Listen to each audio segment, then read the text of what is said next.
Good evening to all of you. Welcome to Brookline Commission for Women, Women of the Year 2026 celebration. My name is Eileen, and I am Brookline Commission for Women's chair for this term. It's been very exciting. Today, we are here. Every year, we get very excited for this event. This event highlights all the things that we do. It brings all of us together. It allows us to take a moment to honor certain people in our community, to just bring attention to what the women around us are doing. We are here to honor the women who has dedicated their time, their energy, and their soul to those around them and those in their community. We are excited to have you here with us today. To start our event off, please, we welcome Kaylee Bennett, Chairperson to Indigenous People Celebration Committee, for the reading of Brookline's Land Acknowledgement.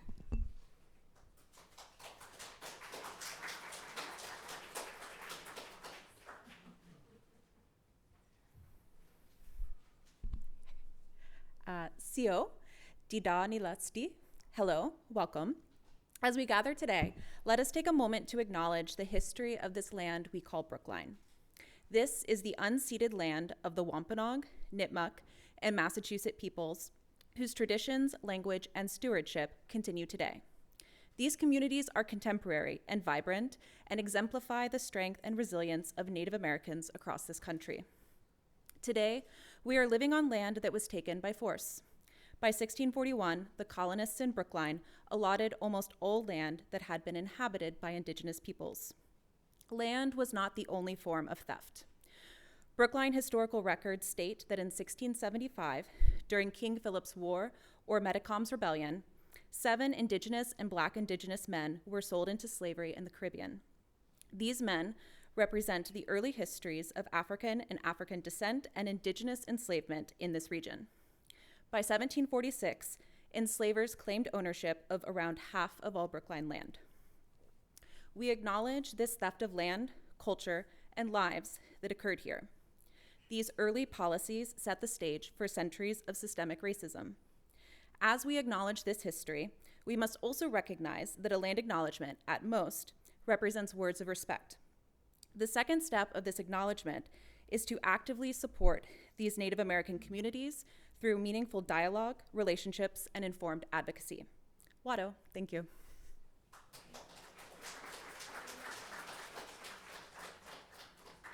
Thank you, Kaylee. Before I kind of move this, hold on. Now I have technology issues. Remind me. Okay. All right. So I want to take this moment to recognize the women on the Brookline Commission for Women who have taken their time to serve on this commission with me. To my fellow commissioners, I thank you for your time, your efforts, and your dedication to BCW. I thank you for your voice and your ideas. I thank you for being on this journey with me to protect the equality of women in our community and to protect the justice for all. As someone who is holding a leadership position for the very first time, this has been a daunting experience. I feel very honored that you trust me with this role. I express my gratitude for your support and the fun that we always get to have together. So, thank you. So as I've said all that, let me introduce you to the few commissioners who were able to make it to tonight's event. So when I say your name, please take a stand and do your best queen wave. So the person, our vice chair, who recently just told us that she's stuck in an airport, so she will not be here, Prashanthi Salada. But our secretary, Liz Kernan. So my moment to embarrass my peers. Our well-respected and previous chair, Liz Stillman. And our commissioner who is here today, Carol Caro. So, for those who cannot join us, will be Melissa Mukin, Francesca Horga, Dr. Shade Amira Feli, and Julia Kazan.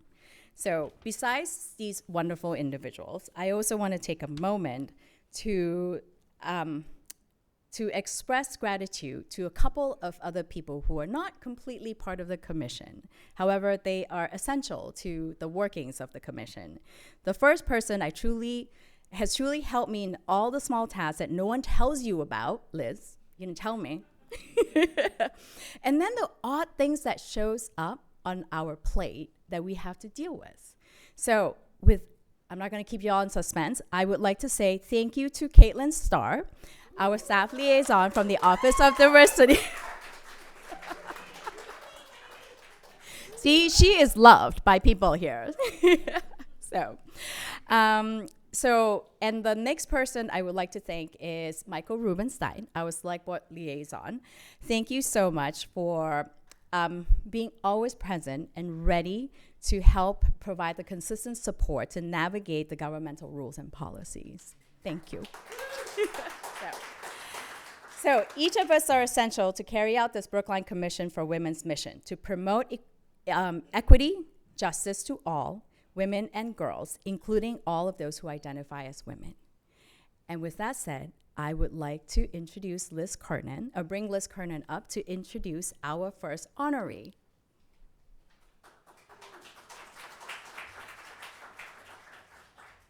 Hello, everyone. I have the honor of introducing Abby Dean this evening. Abby Dean wears many hats. Not only has she been a Brookline resident for over 30 years, but she has worked for the town for over 5 years.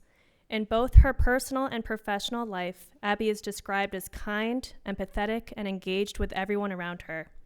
Currently, Abby is the director for the Prevention Division at the Brookline Public Health and Human Services Department, where she manages several programs related to substance abuse treatment for Brookline High School students, wellness education for Brookline parents, and a substance abuse prevention community coalition.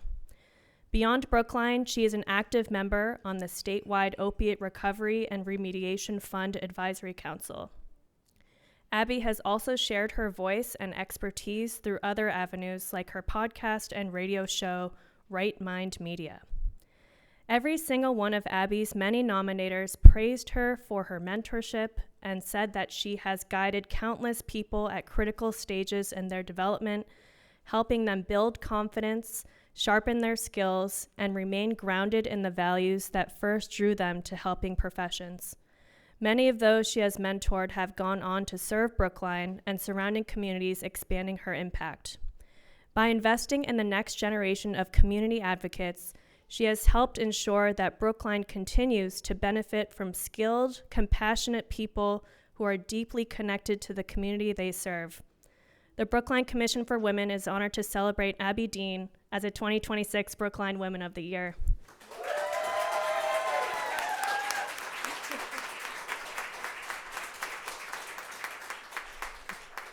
Thank you, everybody, and the people who nominated me. Thank you. That was incredibly sweet. And thanks to everybody who came to support me. I've been in Brookline a long time, and I have had a lot of different roles. I have started out as a parent of a preschooler, where I know some people from here. I'm a voter. I bought candy from Irving's, from Ethel at Irving's with my kids. I was a parent for kids at Devo, which then became, my kid said he went to 3 different schools at the same address. So he went to Devo, Coolidge Corner School, and FRR. And I've also been a voter. I've been a neighbor. I've been a friend. I've been an substance use disorder expert, which has come in handy. One time about 3 years ago, my son called me and said there's a man at the end of the street who, quote, is in a really bad way. And he had overdosed, and my son knew what to do, and none of the other people in Brookline knew what to do. So we got him an ambulance. We roused him and got him an ambulance and got him Narcan, and he lived. I'm also been a high school parent. I've been a radio show host for about 17 years. I've joined the wellness committee to volunteer. I became a public health staff. I'm an activist. I'm a mom, but I'm also a daughter caught in the sandwich generation, which you will guys be learning all about for Public Health Week. And one of the things I remember is when my kids went to Devo, then Coolidge, then FRR, was there was a saying that a motto, which was, work hard, be kind, help others. And I live by that, and I use it a lot. So when I was thinking about women's roles and how important it is to be a woman, that our job is there's a little piece we have to add to it, and I remind our staff all the time, is it's not only to do the work, it's to publicize the work. So we need to do more of that.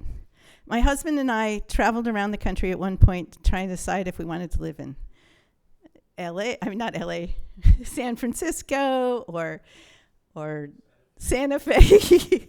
And but we decided we wanted to live in Brookline because of the schools, the educated parents, how accessible it was to music, arts, the Booksmith, very important, Coolidge Corner Theater, the rest of the city, and the countryside as well. And we've loved living here, especially in our neighborhood. But I've also seen some things that have been concerning. There, especially as a substance use provider, the pushback against having a program for women reuniting with their kids who are in recovery. I've been working in that field forever, and it's one of the most beautiful things you can see is when parents get sober and get their kids back. It heals everybody. Also pushing back on some of the really interesting creative things that go on in the town, some of the educational things that go on in the school. And I've gotten a little concerned about it, and I was feeling a little down about it for a while. And then I looked around my neighborhood, and our neighborhood is so close that when one of our neighbors was dying, all of us took, and didn't have family, we all took time to support this woman as she died. And that was an amazing thing in the neighborhood. The students marching in support of immigrants just a few weeks ago. Friends from Brookline. I have a lot of friends from Brookline. My cousin says every time she goes anywhere with me, I always know somebody, which is a lovely thing about a town.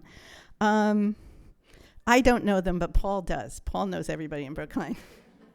And then the day that the kids did the march to support immigrants, we went to see the school play. And it was so beautiful, and we all kind of cried. And then at the end, they said, you know, it was a very gay-friendly play. And then they all came out and said, we couldn't go on the march, but we really support it. And it made me feel like this town is just wonderful. So we've been to a number of school productions over the years. And one of my favorite things is in the park next to my house, a bunch of Pakistani kids practice cricket. And it's just the coolest thing. So Brookline has its good things. It has its things we need to work on. And I just wanted you to remember the motto, work hard, but not too hard. Be kind to really everyone, whether they have a drug problem or they're different in some other way. It's really to everyone. And help others, but really help others. And make sure other people know about it. Thank you.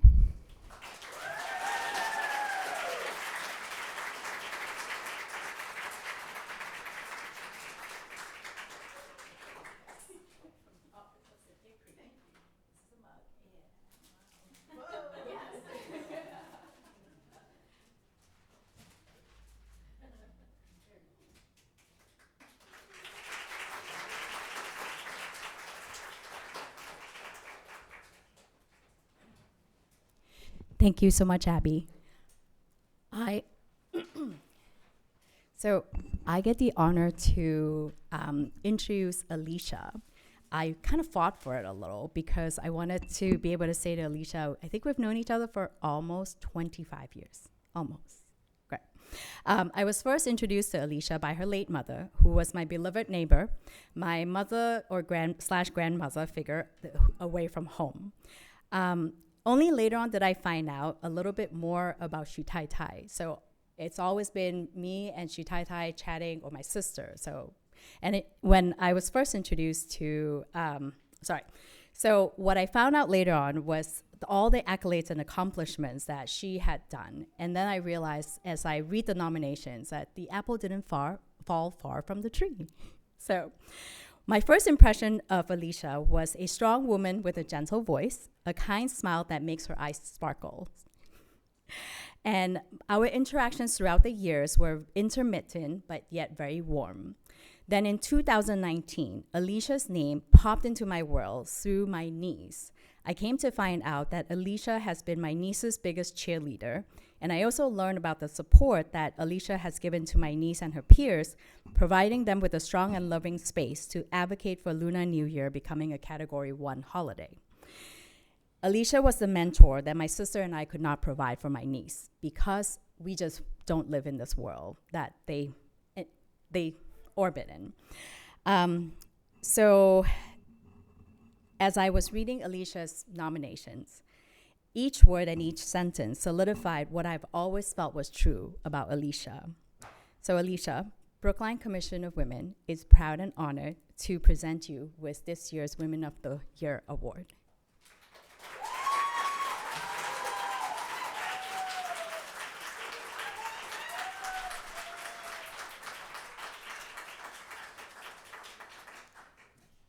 I had to bring props. I'm forever a teacher, yeah. So this is my fun fact is that I can do anything with a paper towel roll. So happy New Year, Year of the Horse, and thank you. Oh, there's your table. Feel free to save those for me. Thank you, Eileen, for such a beautiful, kind introduction. Mom loved you. She always said, "Did you say hello to the Malaysian sisters?" I want first to extend my congratulations to Linda and Abby. It is an honor to be recognized together with you and to learn more about the many ways in which each of you strengthen and brighten our community. I would like to thank the Brookline Commission for Women for this incredible honor. Thank you for your commitment to lifting all women up in your work and advocacy, and for creating spaces like this one for us to celebrate and be celebrated. I want to acknowledge the people in my circle who stand with me every day. I wouldn't be here without them. To my Baffin teammates, including Caitlin, past and present, friends, role models, partners in good trouble, I am told that this nomination was part of your most recent Good Trouble. Thank you. We have stood shoulder to shoulder in support of Brookline's Asian American and Pacific Islander students, educators, and families for 15 years. Baffin has become an integral part of our community's landscape, and we have much to be proud of, and so much work still ahead. I accept this award on behalf of all of us. To my United Parish family, my faith family, who ground and surround me in God's love and remind me week after week that I am enough just as I am. Through years of fellowship, friendship, and worship, you have become my sturdiest ship in every flood, storm, and rainbow. To my immediate family, my forever partner, Phil, my grown children, Melanie, Keith, his wife, Leah, Ariel, her husband, Kyle, and my grandchildren, Regan, Emerson, and Marlo. You are amazing humans, my everything and the reason I do anything.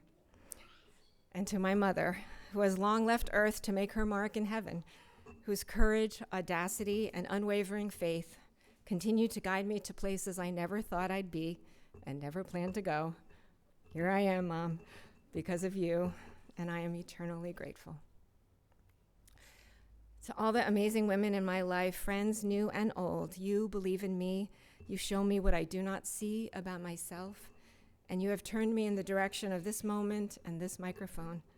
You are all up here with me, thank goodness.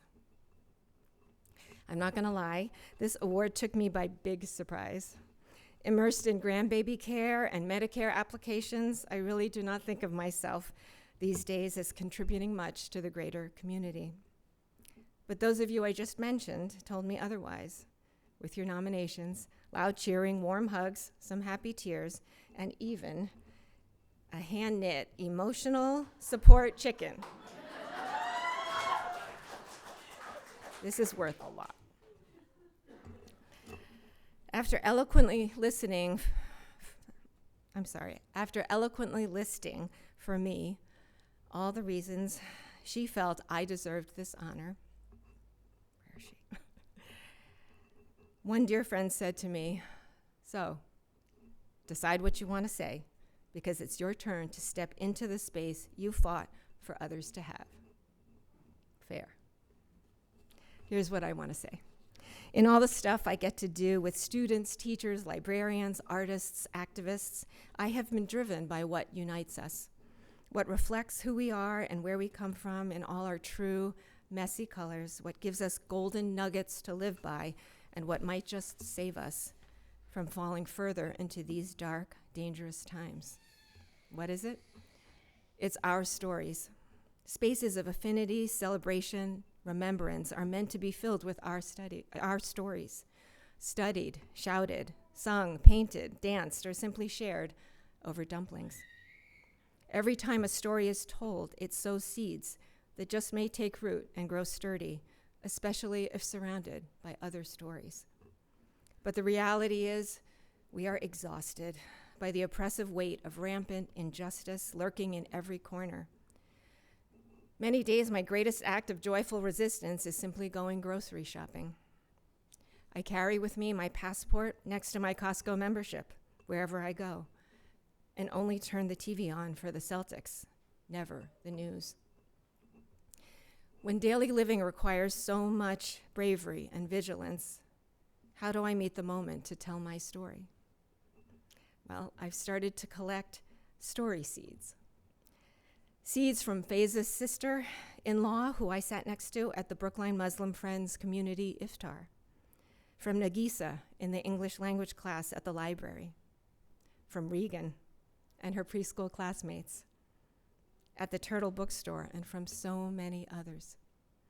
Now suddenly my story seems important, really worthy, and not at all hard to tell, because with so many seeds in my pocket, I can imagine a lush landscape of thriving stories with open fields to plant even more, the rich soil inhospitable to hate.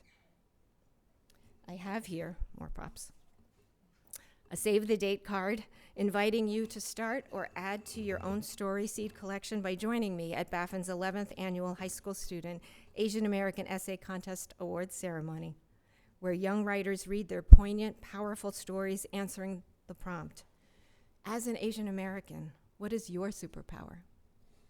I promise you a joyful celebration of bold vulnerability, the chance to meet some amazing storytellers, and to enjoy delicious cake cut and served by yours truly, because cake cutting is my superpower. I close tonight with advice given to me by my 2.5-year-old granddaughter, Emmy. We all know not to try to imitate someone's pronunciation, so you will have to imagine her heart-melting toddler speak all on your own. It was the other night. I was carrying Emmy down the stairs, wrapped in a fresh towel after her bath, when she said to me, "Popoa, put me down, 'cause maybe you fall." I hold tight to the railing with this hand, and I hold on tight to your hand with this hand. So this way, we won't fall together. May we all hold on to our enduring stories with one hand and hold on tight to one another with the other hand, so this way, we won't fall together. Thank you.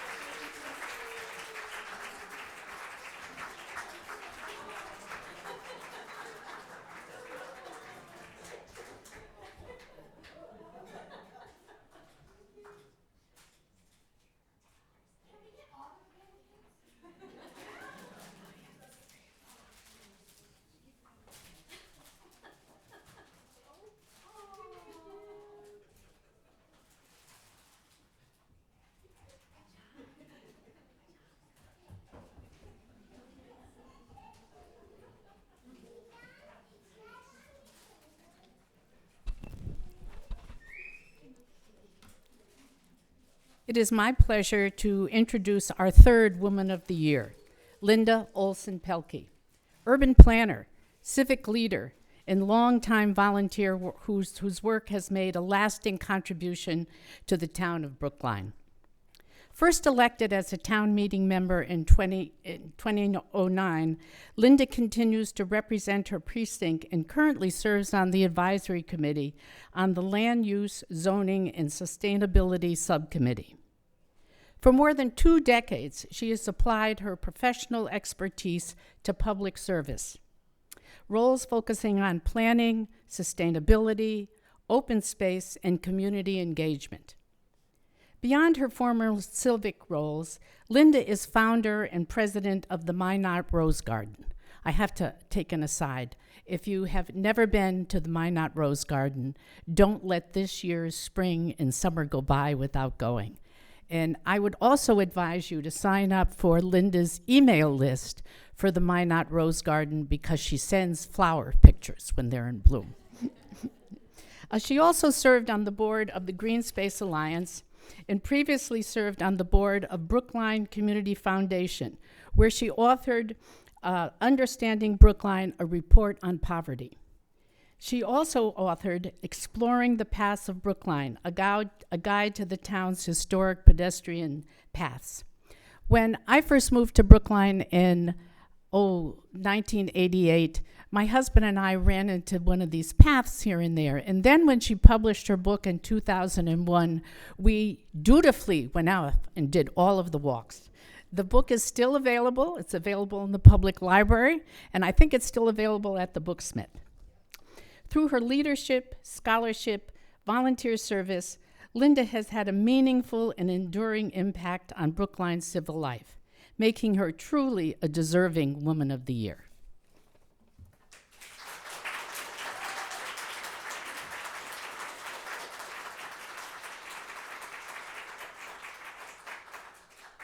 Thank you. Alicia, is it okay if I keep your totem here?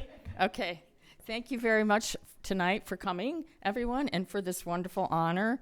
I want to congratulate Alicia and Abby. It's so much of a privilege to be honored this way with you tonight. When I first moved to Brookline, I never imagined that the path my career and interests would take would lead me here tonight. My professional training was in urban planning, which I studied at the University of Michigan, and my early career focused on transportation and regional planning, working on land use, demographic forecasting, and environmental analysis. Those experiences taught me something really fundamental. The way that we design and care for our communities shapes the daily lives of everyone who lives in them. Over the years, I've had the privilege of participating in many parts of Brookline's civic life, serving in town meeting, working on committees focused on transportation, zoning, climate action, and planning, and helping guide studies and projects that shape how our town grows and evolves. More recently, I've had the honor of helping with the comprehensive plan as Brookline thinks about its future. One of the things I've loved most is helping people see their community in new ways. Writing Exploring the Paths of Brookline, which, yes, it is still, shameless plug, available at Booksmith, allowed me to share an appreciation for these special pedestrian-only places. Writing articles about Brookline's history and design helped me connect our past to the choices we make today.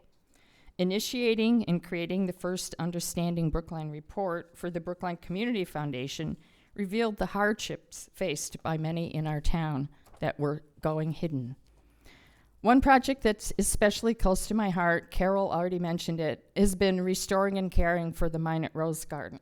What began as a small effort to care for beloved park space became a reminder that when residents come together, they can create something lasting and beautiful for everyone. Looking back, I realized that none of this work happens alone. I've been fortunate to work with vital nonprofit organizations, thoughtful colleagues, dedicated volunteers, town staff, and elected leaders who all care deeply about this community. Brookline is special because so many people step forward, often quietly and without recognition, to make it better. To be recognized by the Commission for Women is especially meaningful because so many women in Brookline have been leaders in shaping this community, and I'm honored to be counted among them. So I will close with this thought. Communities don't stay vibrant by accident. They thrive because generation after generation chooses to care for them. And I'm grateful to have played a small part in that work here in Brookline, and I look forward to continuing it with all of you. Thank you.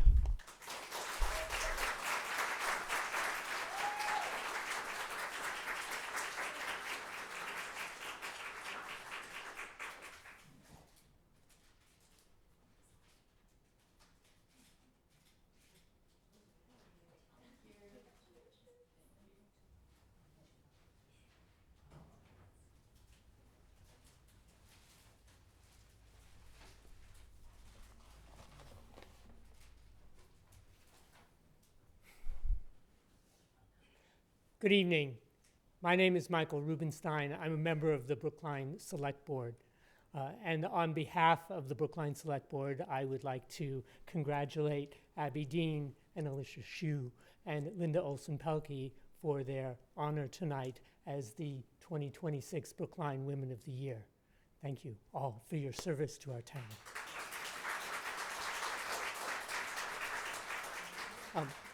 Last night, I had the honor of reading a citation of recognition and congratulation for each of these women, but I won't read the whole things tonight, but I would like to read the last paragraph for each of them.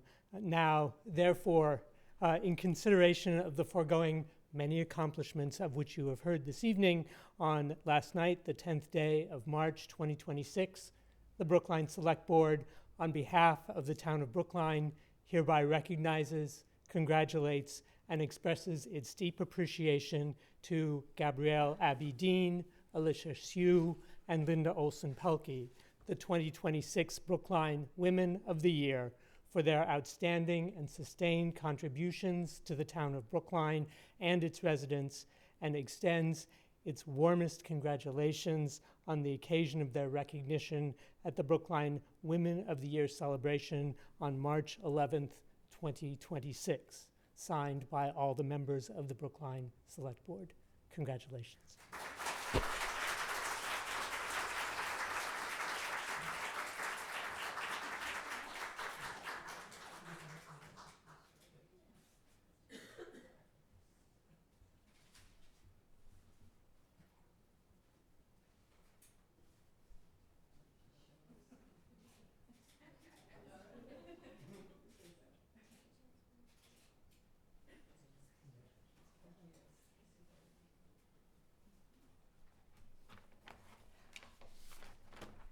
Hi, everyone. One of the most enjoyable parts of our evening is to actually ask our Women of the Year from the year before to tell us about what impact being a Woman of the Year in Brookline has made in their lives in the past year.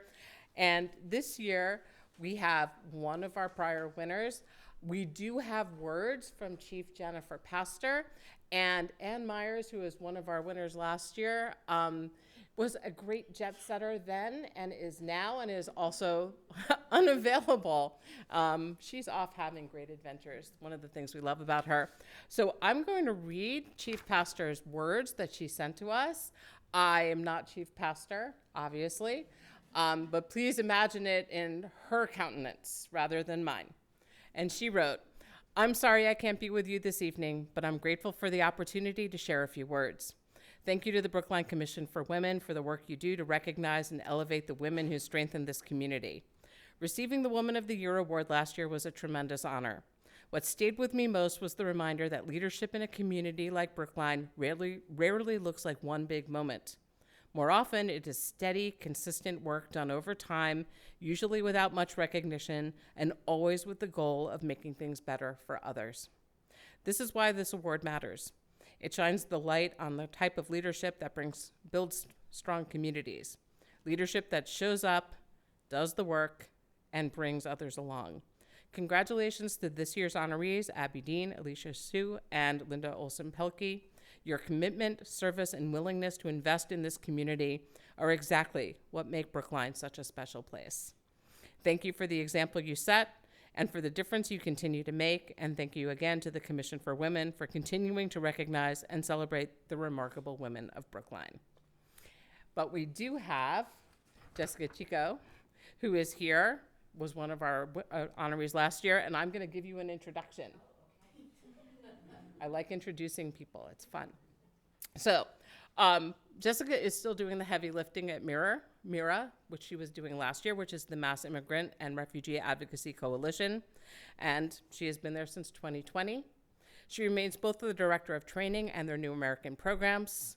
There has never really been a time where people who are dedicated to maintaining justice and immigration has been more important.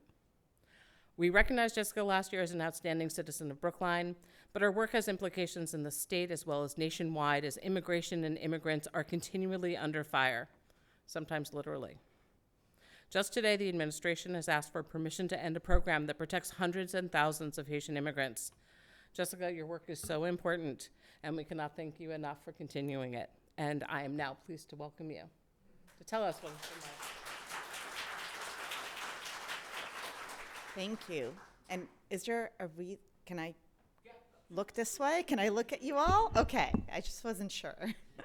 And I'll say that I wish I had gone before the remarks from Chief Pastor, because I have a very similar reflection, which I think is telling in many ways. So thank you for having me back. It's such an honor to once again be here to stand alongside so many incredible human beings. This event is an important reminder to me, and I think maybe to some of you as well, of something that we know really well, which is that change often happens and we make a difference to the ones closest to us most often. Now, I spend a good portion of my day thinking about what's happening at the federal level, reading about federal immigration policy changes, decisions that are made by people that are hundreds of miles away that have nothing to do with our local communities. And this big picture work is important, and it's meaningful, and it's necessary. It certainly informs how I share information in our communities and how I try to empower our local communities to make the best decisions they can for themselves.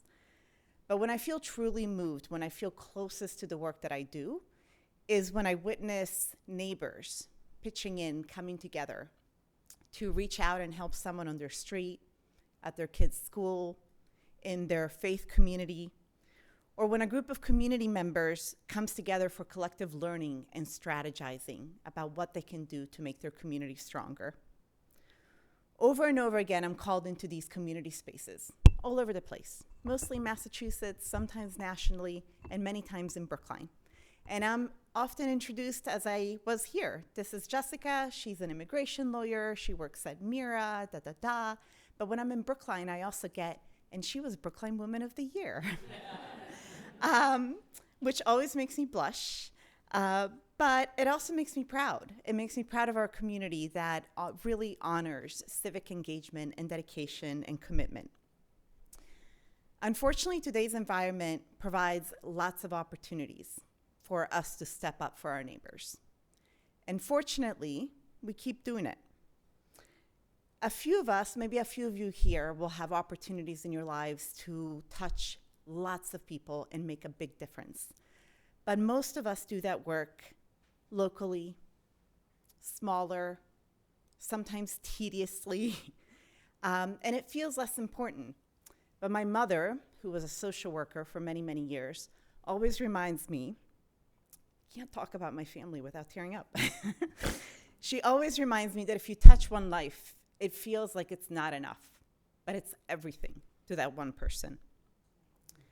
Last year, I ended my remarks by saying, this is not a time to be complacent. It's a time for action, for advocacy, for humanity.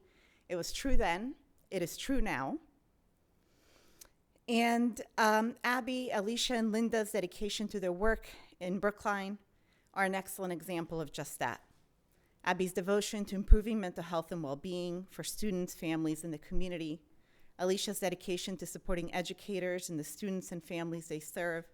And Linda's commitment to civic engagement have reached many and have meant everything to those whose lives they've touched. I join you in honoring them and thanking them. Onwards.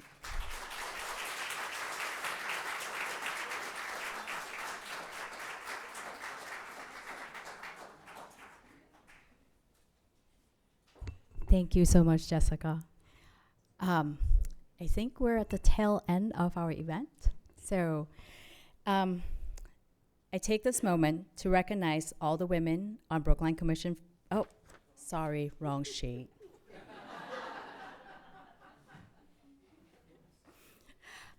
Thank you. So, as we come to the end of today's event, tonight has been a moment of love, smiles, and generosity. We're here to empower each other. You showed up because you believe in honoring the women who have spent more moments in their lives to better the lives of others. We are here, whether it is through mental health, advocacy, or beautifying our physical space for sustainability and the future. We are here. I'm so sorry. Abby, Alicia, and Linda, you have touched the lives of many. You helped our community to be a safer place to live in. We wish you all the best in all that you continue to do.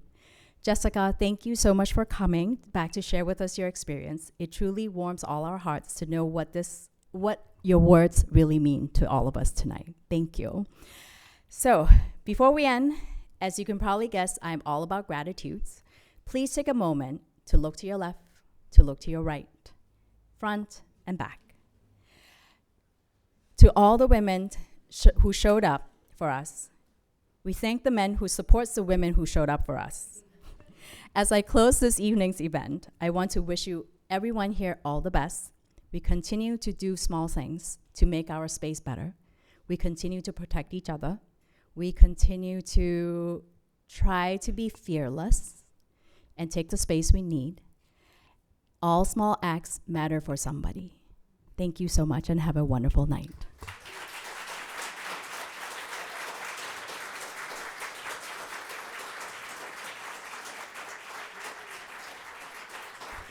There is more food outside, Caitlin.